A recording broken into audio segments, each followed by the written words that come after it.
Nemám jednu obľúbenú bylinku, ale mám vždy doma nasušené šípky, čo je vlastne ovocie.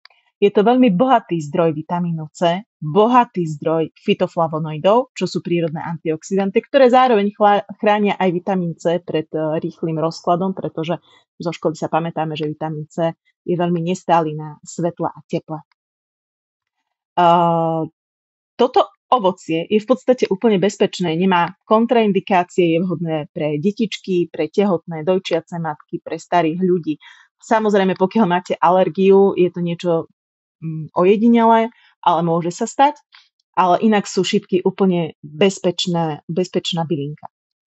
A čo je veľmi zaujímavé, okrem toho, že naozaj krásne podporujú imunitu, tak sa zistilo, že celé šípky so všetkým, s tými zrnkami, s chlopkami, celý obal pôsobia od bolesti a zápalu tak, ako ibalgín.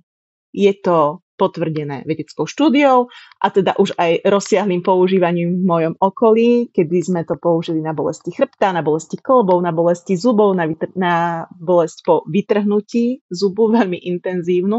A naozaj tie šípky pomáhajú liečiť zápal a pôsobia krásne, blahodárne od bolesti. Takže pokiaľ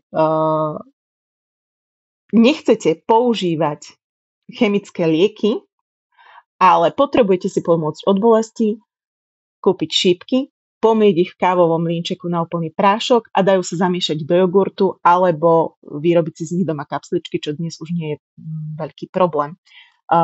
Dávka, ktorá bola študovaná, je 2,5 až 5 gramov šípiek na deň, ale samozrejme, nakoľko je to bezpečná bylinka, tak túto dávku si môžete prispôsobiť vašim vlastným potrebám.